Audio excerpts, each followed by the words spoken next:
तो फिर क्या अच्छा लगा? अब रामचरितमानस की एक दो कड़ियां आपको सुनाएंगे उर्दू में। हाँ।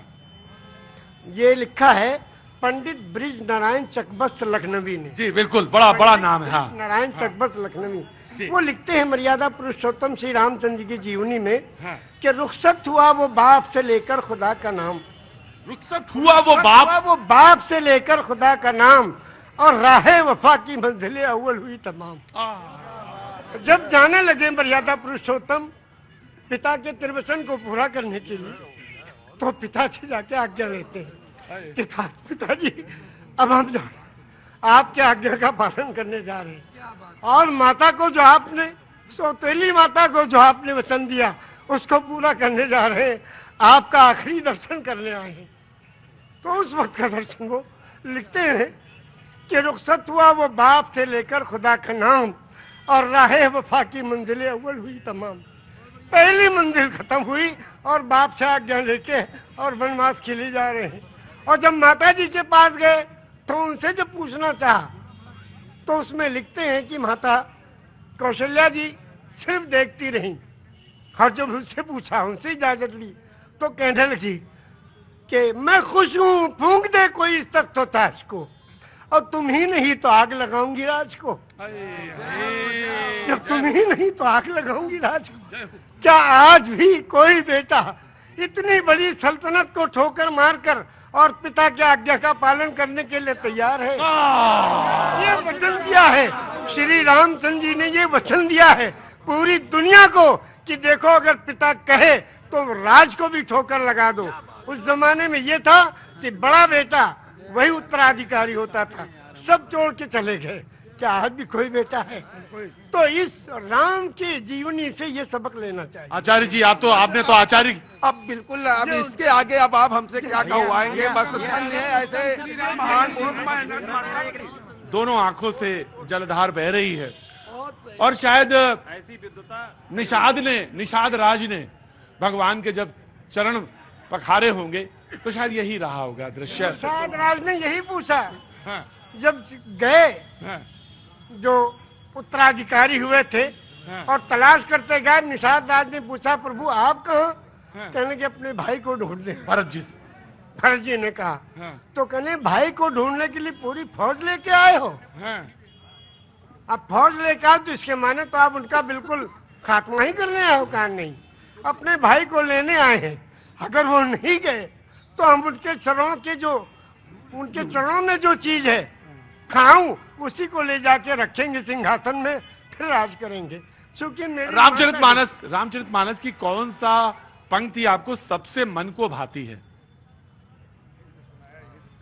सबसे ज्यादा तो यही भाती है कि बिन पग चले सुने बिन काना, कर बिन करे कर्म बिन दाना, आनंद ही सकल रस भोगी, बिन मारी वक्ता बड़ जोगी। एक राम है घर घर लेटा, एक राम है दशरथ बेटा, और एक राम है जगत प्रचारा, एक राम है जग से न्यारा। और उस राम को कब याद करते हैं? उस राम को याद करते हैं जब अर्थी उठाई जाती है। क्या कहते हैं? राम राम सत्य है। क्या मतलब? मर्यादा पुरुषोत्तम श्री रामचंद्र की जो पूजा अर्चना उपासना करते थे, जिस राम की वही राम सत्य है। राम राम सत्य है, राम नाम सत्य है, हरि का नाम सत्य है, और सत्य बोलो मुक्ति है। वो कौन सी सच्चाई है जिसमें मुक्ति और कल्याण छुपा है? उसको जो जान ले उसका जीवन सफल है। तो क्या 18 पुराण कौन कौन से? श्री विष्णु पुराण, शिव पुराण, पद्म पुराण, स्कंद पुराण, गरुड़ पुराण, वायु पुराण, सूर्य पुराण, अग्नि पुराण, ब्रह्म वैवर्त पुराण, लिंग पुराण, वामन पुराण, उत्तर भूषण पुराण, काकभूषुंड पुराण, हरिवंश पुराण, देवी भगवत पुराण, भाष पुराण, भविष्य पुराण, मत्स्य पुराण, कल्कि पुराण। विष्णु पुराण से कल्क पुराण तक आपने 18 पुराण के नाम, वेद भी। और आप मक्का होया है? हाँ, मक्का भी हुआ है 2 बार जी। एक शब्द के बारे में कहना चाहते हैं, सिर्फ एक शब्द है नमाज। वाह, सभी लोग जानते हैं, मुस्लिम कम्युनिटी के लोग नमाज पढ़ते हैं। ये निवेदन करना चाहता हूं कि ये शब्द नमाज भाषा कौन सी है? इंग्लिश है कि उर्दू है कि अरबी है कि क्या है? ये भाषा कौन सी है? ये अगर चौरसिया जी बता दें तो उनका अभिनंदन है। बहुत सुंदर। आज तो आपने लगता भिगो भिगो के देना तय कर लिया है। मौसम नहीं है भीगने वाला। ये लखनऊ है भैया। हाँ जी, अरे मुझे मालूम है उनको, मैं जानता हूँ, पांडे जी हैं वो जी, वो पांडे जी हैं, मुझे मालूम है। मैं पांडे तो मैं भी हूँ। ब्रह्म जो सो जाने ब्रह्मण, जिसको ब्रह्म का ज्ञान हो वही ब्रह्मण। ब्राह्मण को ऊपर से तो आपने कहा जहाँ पे आपने छोड़ी थी बात वो। हाँ, शब्द है नमाज। नमाज जी, एक शब्द है और ये प्योर संस्कृत का शब्द है। उर्दू में इबादत, हिंदी में पूजा अर्चना उपासना, इंग्लिश में प्रेयर और संस्कृत में नमाज। क्यों? इसको संधि विच्छेद कीजिए। नमः धन अज।